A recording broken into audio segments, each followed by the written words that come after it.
Hello there, my name is Susan McCreevy. I'm a mixed media artist based in Inverness, and that's in the north of Scotland. Today I'm going to be talking about image transfers. So I've got some papers here. I've taken some photographs of trees in my local area, and I'd like to incorporate these into some of my mixed media paintings. I'm working on some abstract landscapes at the moment. So if you'd like to follow along with the process with using my jelly plate and trying to get these onto tissue paper, you're more than welcome to follow along. If you're able to subscribe, I'd really appreciate that. Okay, so let's get started. So I've had a little play with the jelly plate and I've printed some of these papers. So these are the more successful ones that came out of this session. Also had a few that were not successful. The print didn't work so well. So I will show you some of the ones that didn't work as well as the ones that did work to give you a better idea, and so you don't get too disheartened when things don't work. So as I say, it's just a trial and error process, and we just figured out the best way to do it as we go along with a bit of experimentation. Image transfer play today. So what I've been trying to achieve is adding a tree to my abstract landscapes. So this one here I tried to print directly on top of it and it didn't work so well. This one here I used a tissue paper, then I adhered that, so that was kind of working a bit better. So I want to try and see if I can get some more of these papers done today. This sketchbook is purely for testing out things, taking notes on what's working, what isn't, what I liked, what paints I'd used. So you need to be really sort of scientific about it, and so you can reproduce what the result that you're wanting to do again. So I'll have a go with some different papers today. Hang on a minute, I'll just show you all this down here. So I'm going to try printing on a variety of papers. So I've got the wet strength tissue paper, which is transparent once you put the matte medium on it. So this is the brand I use is called Carnival. So I've just got some old book pages here that I might try printing on, because they're great for collage. They're so thin, you know, they're really great for adding to your paintings. What else? I've got some text that was an old typewriter and it's kind of faded, so I like that. I'll maybe try and incorporate the tree on top of there. And these papers are also lovely and thin for collaging, and that's old dressmaking patterns. So I find these very good for collage. So I'm going to test out printing my own. I'll just use that for spare paper. So I've printed out a number of images onto white copy paper, just thin copy paper. I've upped the contrast as much as I can. I've printed it in colour because apparently that puts more ink onto the page. So I've used a laser printer. I'll leave a note in the show notes as to which printer that I got, but I believe it, you know, if you go for second-hand ones and that, if you're just starting, or go to your local printers with a you can print out the image there, because it's quite an investment, to be honest. So I've got quite a few different sort of leaf shapes and that I'm going to experiment with today. Another thing somebody said to me was to let it dry completely once you've printed it. So I'm going to leave this a wee while. I'll put this at the bottom of the pile because this was just printed this morning, just to let it dry completely. So I've got a number of different paints here. Again, I'll write these down in the show notes so you're not, if you're wanting to purchase them. I'm going to try different paints and see what the different effects are to let you see. So I've got the Amsterdam, and that is the Oxide Black. Prussian Blue, and that is the Amsterdam. Black Noir, and that is Graduate Acrylic from Daler Rowney. Pebeo, Paynes Grey, and Indigo. So I find sometimes mixing two of these colours together gives me better results. So I'll just do a bit of experimentation and take notes on which ones are working better for me. I've heard a lot of people talk about these Amsterdam ones being the most effective, so let's see how we get on with these today. So we'll start off with the Amsterdam acrylic. Just try and put a small amount on here.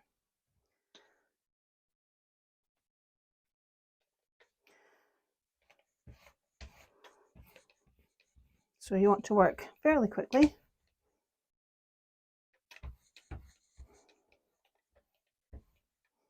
nice even layer. I think it's a little too much there.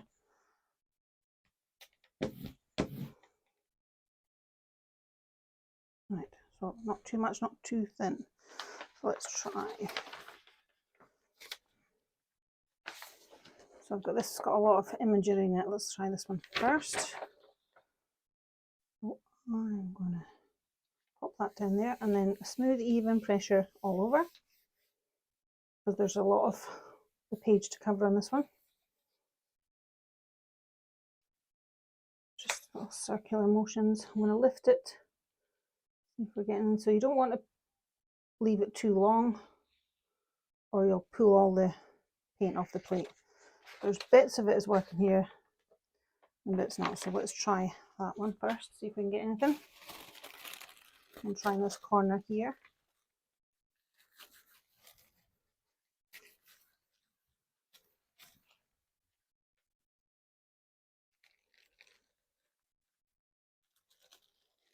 Okay, so I got something coming up there, a little bit in the corner, so let's try again. So I'm going to clean it in between each pool because I don't want the I want the image to be as clear as possible.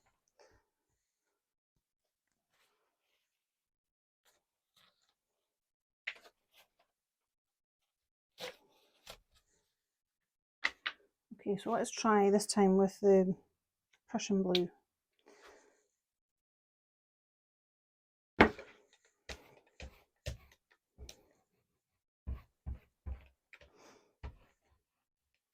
Lovely colour.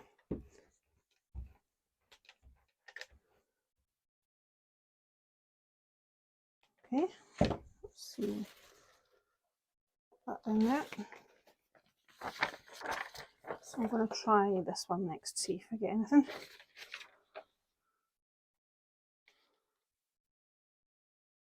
I'm going to push quite hard in the areas that have not got the print and just lightly go over the bit that has actually got the tree. See if I can.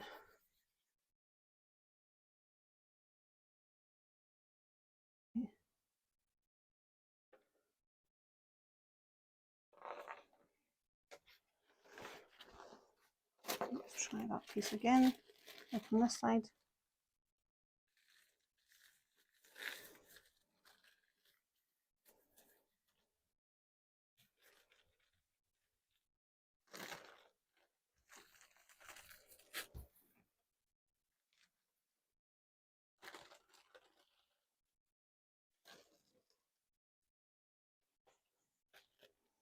I've got some of the image coming up there,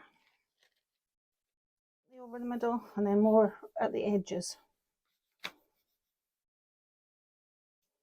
It's a bit harder where it's not got the print. Oh dear.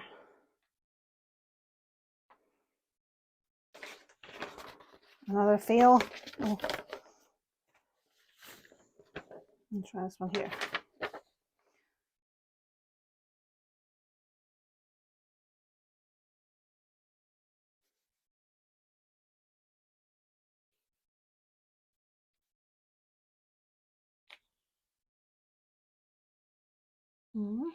Something here.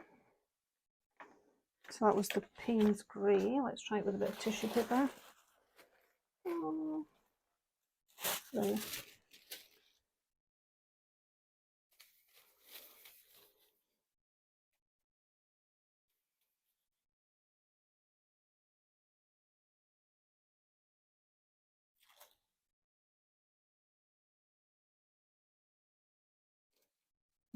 It's a bit more successful. Okay. Let's show you. So that's a bit more what I'm trying to achieve. So that was with Pebeo and it was Paynes grey. Now that paper had been sitting for a while. The first one had been printed not that long ago, so could have been the difference there. Okay, so that's one successful one. I've got another one of these to try. Maybe try this one again with the Paynes grey. Touch of the Mars black in it. Sorry, and a touch of this one here, the Oxide Black, just to make it a little bit darker. Let's see what happens with that one. Paper stuff on here.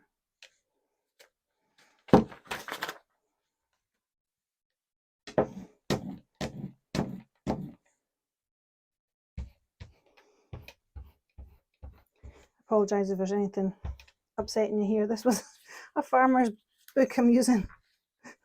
There's no gutting of pigs on there.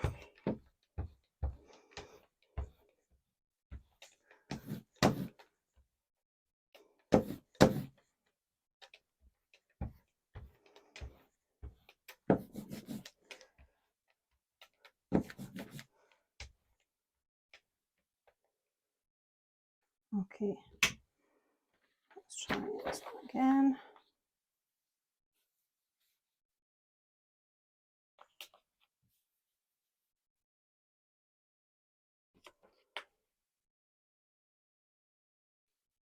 A bit more image this time. Try it again with the tissue paper. Actually, I might try it on a. See if I can get that to work.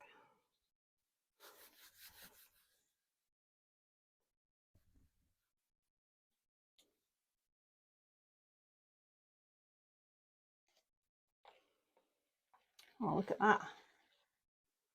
So satisfying when it works. There we go. So that one, so what did we do there? So that was a combination of the Paynes grey and the Oxide Black. So that seems to be a winner. So it's still got a sort of blue tinge to it in places, but the black sort of comparing it to this one here, it was a bit fainter. That seemed to work. Let's try again.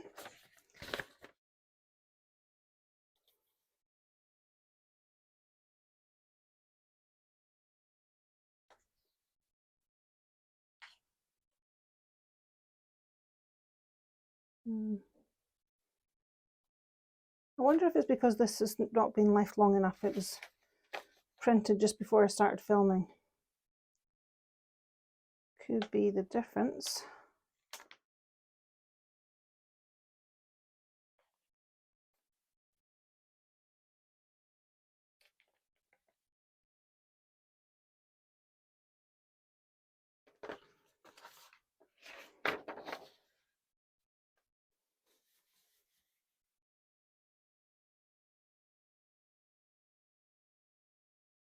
It's quite firm pressure to pick this up.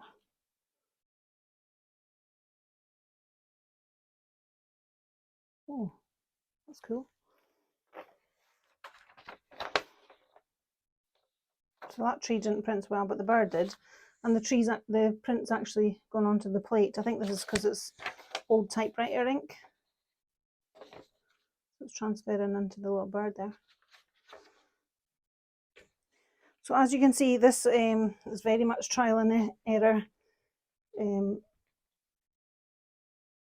It's not an easy process. It's a lot of trying different paints, trying different papers. I've got the heater on just now. It's quite warm in here. I might turn that off, see if that makes a difference.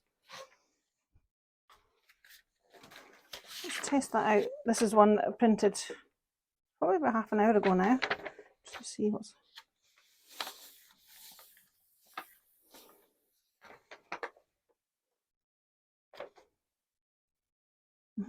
You can see the image.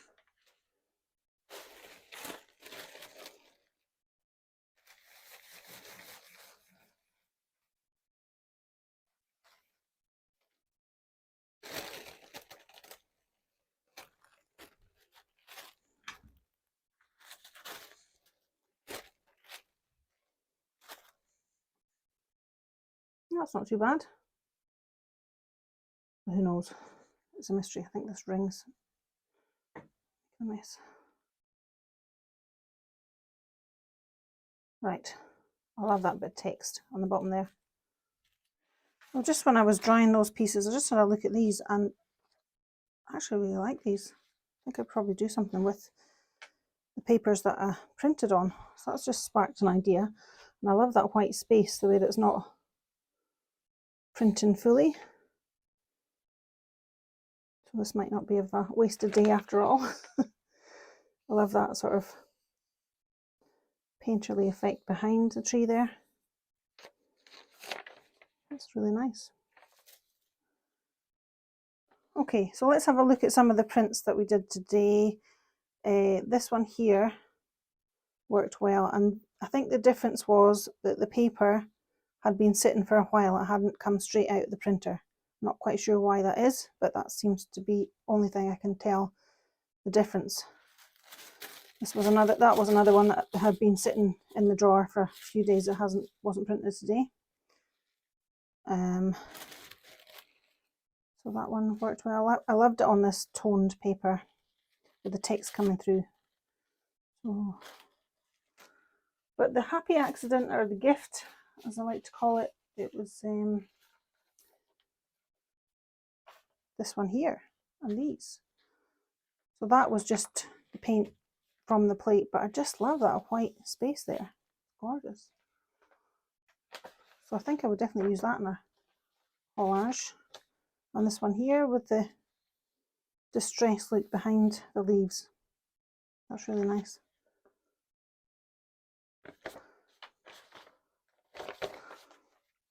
So I hope you picked up some tips today, and maybe you'll give it a try yourself, and try not to be too disheartened. As you can see, it's not as easy as it looks, and it's a lot of trial and error. So thank you for watching, and I'll put the names of these paints in the show notes so that you can have a look in your own art shop or on Amazon, see if you can get these ones if you want to. If you're not having success with the ones you've got, I would try what you've got at home first, and then maybe try these, because they do seem to be working to some extent. Okay, thanks for watching everyone. I really appreciate you taking the time to watch the video. I'll speak to you soon. Bye for now.